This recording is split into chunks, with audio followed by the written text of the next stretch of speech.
let's go with you, Jack. What's your takeaways from the national championship game? Well, I think one of the biggest things I took away from it was that there's definitely a new reign coming.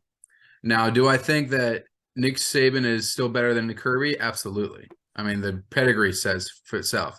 Now, the direction they're going, 47-year-old coach, 71-year-old coach. How much longer is Saban going to do it? I don't know. And I personally think too that Bama is still obviously good enough to come back and do this. I mean, they got number one class they usually do coming in. So to me, I'm not gonna say the Bama dynasty is dead. Like, because dead would mean they're going like 4-8, 3-9, whatever. Like, to me, they're still like in the conversation, obviously. But in terms of the current king, I mean, one year the LSU was an awesome story that one year. Clemson did pretty good, but they had split ties in between.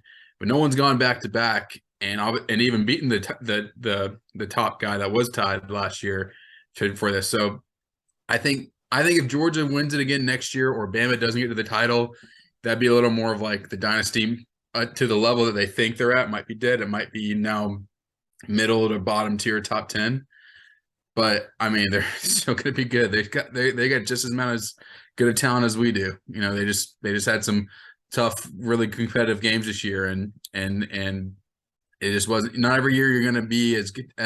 Your results aren't always going to be match your talent. So now in terms of the game, I mean, I was a little more. I thought it would be like 41-23, something like that.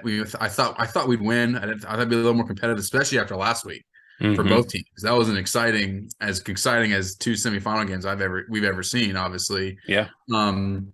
But I think when I saw it, like I was like, all right, this is going to be a blowout.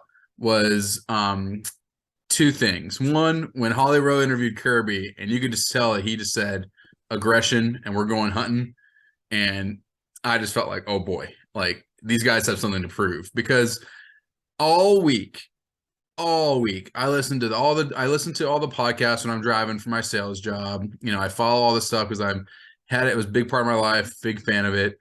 And obviously we were favored by 2 touchdowns. So the whole media all week was just talking about how TCU can beat Georgia. Here's areas they can expose them and they're good at. Here's the awesome story, which it was, what they've done. You could tell the whole narrative all week was like TCU. This is an awesome story.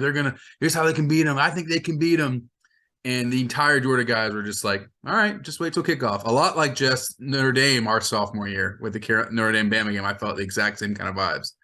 And then that first drive, we went down. Yeah, first drive, we just went down and just did our thing. And that first drive, when they had a turnover, but they went down, they had a chunk play. But when we came right back and scored like that with Conkey and them, I was like, this is about to be ugly. And it was. And then now they're probably, I would say, guys, it's in the conversation for one of the team this year. It could be in conversation for one of the top 5 teams of all time of a singular season. 2-year run, maybe one of the best ever of like 2 consecutive years. Because to me, my top 5 teams of all time are still probably 01 Miami, 19 LSU, probably us this year. I'd say Bama,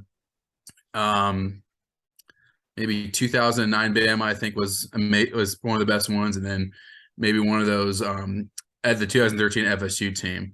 But I mean, because to me, the best teams, they dominate when they're expected to be dominant, but also they have, when there's times that they're expected to have adversity, they come out and they come through, like Georgia did for Ohio State. And they might have a slip up, but every team, all those teams I listed, all had one game that was closer than people thought it'd be. So. But yeah, overall, I think crushed it, did great.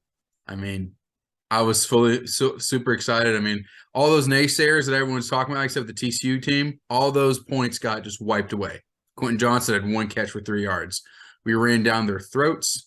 Stetson did awesome, played great, totally limited, and took Max Duggan out of the game and benched him. I mean, it did what we wanted with their 3-3-5 defense on the edge and through the middle. And then on defense, we had no pass rush. We had 5 sacks and 3 turnovers. I mean, like I said, all the points that you could have said, well, this is where TCU could have beaten Georgia. We didn't make mistakes, and they did. So right.